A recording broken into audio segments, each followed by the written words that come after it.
Right now, though, we're going to step out for a second, let Eric Winston go one-on-one with Josh Abbott, Texas country music star. As we move the blocking sleds here, let's take a look at a video of Josh Abbott Band's song, She's Like Texas.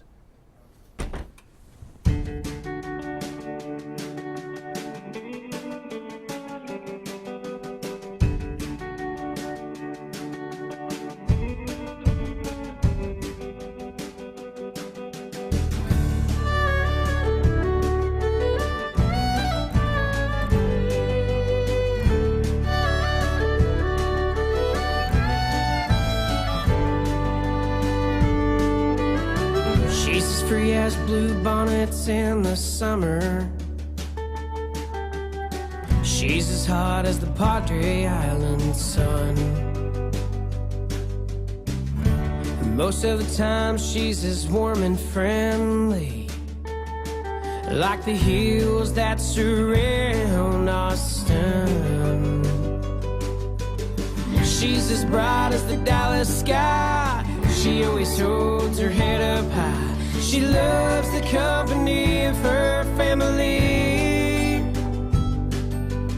She has faith in God's greater plan. She trusts I'm a good man, and that's why I'll always believe she's like Texas, and she likes me. Here we go, one-on-one now, Josh Abbott. Thanks for being here. Absolutely. Thanks for coming down. This has been a lot of fun.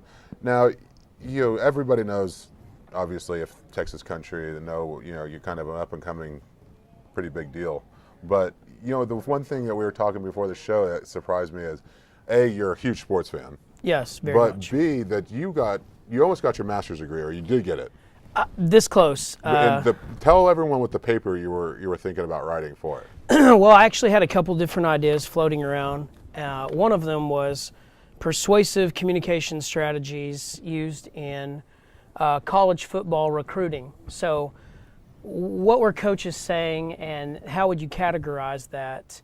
And what was the most effective, what was the most ineffective? And I thought, hey, if I could write a paper about this, and then maybe this short, chubby kid could get like a job in college athletics running recruiting, and it would be awesome because, obviously I wasn't going to coach the D-line or anything. So I'm sure a lot of, look at Mike Leach. He was a lawyer. Now, but you went to Texas Tech, huge Texas Tech fan. Mm-hmm. Now, what are your thoughts? Guns up. Now, Texas Tech's one of those teams. We pick a lot of teams. We pick games on my radio show that we have, and Texas Tech's one of those enigmas for me. I can't figure them out. I can't figure out what team they are, who they are. You go into Oklahoma and absolutely dismantle what I think is one of the best teams in the nation. Absolutely. And then you go to Iowa State, you throw an egg up, and then you go down to Texas and throw an egg up. At home. And that's the thing is at home. Yep. And then you go to Texas and throw another egg up. I can't figure them out. What's your sense of what's going on up there? Well, I think that, first of all, something that's overlooked is this is the third defensive system that we've had in 3 years. And so we went from the 4-3 to the 3-4, now we're running the 4-2-5. Defensive coordinator from TCU came over, and so we're trying to implement that system of, kind of almost undersized defensive ends. You're trying to get speed on the field, and I think that that's great, except we have no bulk. I feel like on the defensive line, I feel like we're a little slow at linebacker. Texas Tech's always been like that too? They've never had bigger guys. Probably. And it's always been try to be more of a faster speed offense. Yeah. Defense, I mean. I just think that, between that and then trying to rotate in, we have a lot of great freshmen.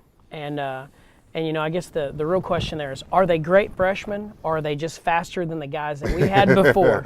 And I think that's where Texas Tech is in that transition of trying to figure out, okay, we still run the spread offense, but, it seems like Coach Tuberville obviously wants to run the ball just a little bit more.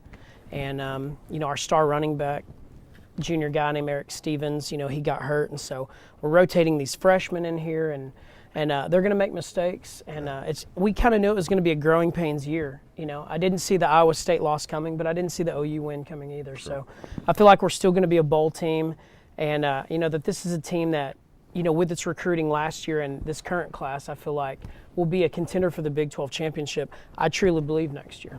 Now let's switch over to what you're now really known for is music. Right. Not my sports, believe it or not.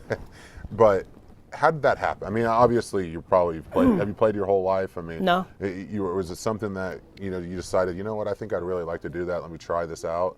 How did it all come about?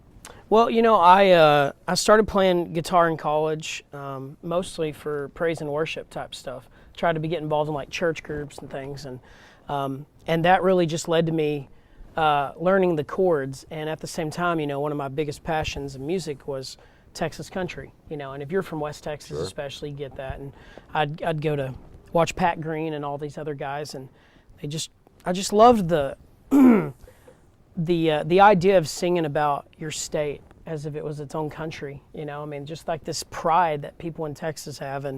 And so I just started writing songs about that, and it was a wild ride. I mean, we just had a local, basically a frat band for a couple years. And then my last semester of grad school, we decided to put a song to radio, and that was, believe it or not, in January of 2008. And so, in about 4 years, I guess, we've really just, made a lot of strides, I feel like. We have a long ways to go, obviously. Now, are you writing your music? Does the band members write it? How does the music come about? Do you get it from other people? I mean, how does that? I think it's different for everyone else. I mean, for everyone, it's different. Sure. Yeah. It's not a standard way. How's that come about for you? Up to now, we have 2 albums. I've wrote or co-wrote 100% of the songs. We're working on a new album now, and of the 13, 14 songs, I didn't write 2 of them. Okay. They're kind of the same song almost, so we just broke it into 2 parts. But I am the primary songwriter, but the great thing about our band is I'll take these songs to our guys, and my band records on the album. So, that's why it is the Josh Abbott Band and not just Josh Abbott, because, Sure. This group of guys with me, I value their musical opinions and their ability to, be creative and see the song, see the scope of what we're trying to accomplish. And so it's been a great mix. Well, my favorite, and like you touched on it, you grow up in West Texas. You had the opportunity to go to street dancing for $5 and see Pat Green, Right. and see Corey Morrow, and see all those, Yeah. Roger Krieger and all those guys.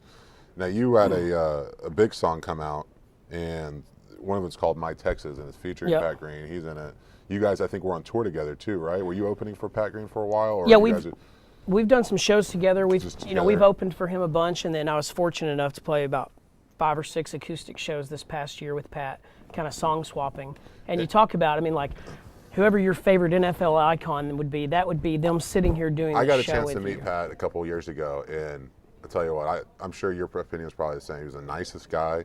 Big, too, isn't he? Yeah, he's tall, got big. Yeah, tall. lot bigger yeah. than you think Yeah, he'd he be. is. Yeah, but he was the nicest guy, fun guy. I told him stories like, oh, I remember that. This Yeah. and that, and it was just, it had to be really cool for you, Oh, especially. yeah. I mean, obviously, I couldn't play, the piano. My Sure. life depended on it, much less a guitar or anything else.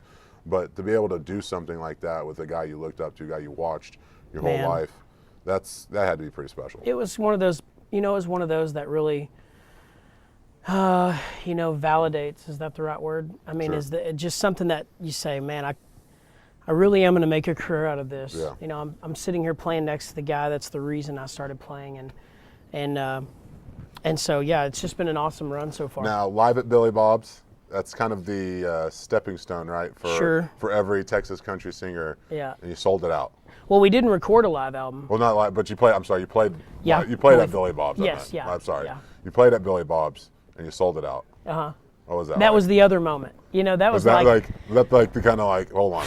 Let me pitch this. Okay, yeah, this is. I this is try not still to be happening. too emotional of a guy, just because, I don't know, just not. But I teared up a little bit. I was on stage. My manager walked over to me and said, it was like probably the second to last song, and he said, "Congrats, you did it. You sold it out." And I just thought, it's like. It's gotta be surreal too, because this is just happening. Like you started Yeah. playing in college. It's not something that hey, I was 10 years old, man, thinking about playing at Billy Bob. This is something Right. that's kind of, and you dedicated yourself. That has to be pretty cool. To be able to do that in such a short time is, I think really, it's unheard of. It's a blessing. I mean, what else do you call something like that, where, your career switches paths when you're in grad school, and 3 years later you're selling out the biggest honky tonk in America. You just have to say there's some sort of plan here, and I'm following it, and hope I can continue to follow it. All right, wrap up here. We got to get the show back going. But 5 years from now, where are you? Oh, man. You know, if I'm doing the same thing that I'm still doing in 5 years, I'll be extremely happy. I mean, we're not on a record label. We're an independent music band. And a lot of Texas country bands that are successful are on record labels. I mean, I feel like we're one of the last ones that haven't signed the deal yet. And I think if we can still be selling out shows and having success on radio, and even if we don't win a Grammy or if we don't win an ACM nomination, I mean, we've got a great loyal fan base, and you know, we get to tour our state of Texas and sing the songs that we write and we produce. And, you know, as long as you're happy with what you're doing in life, you know, you really just can't complain. Josh, thanks for coming one-on-one. Absolutely. Thanks for having me.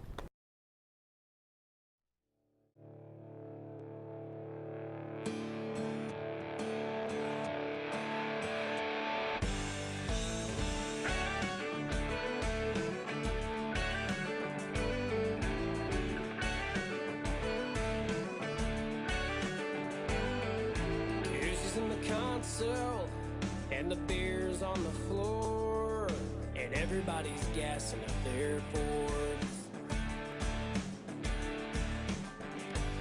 I got good tunes blaring, sing along songs, and everybody's glad to get long gone.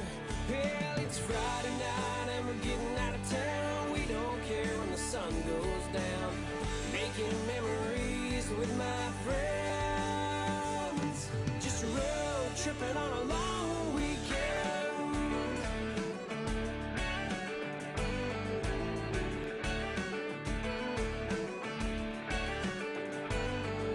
Gambling, Shreveport, Ski, Colorado, or we can do both, New Mexico. A country concert or a football game. Every time's different, but it's the same.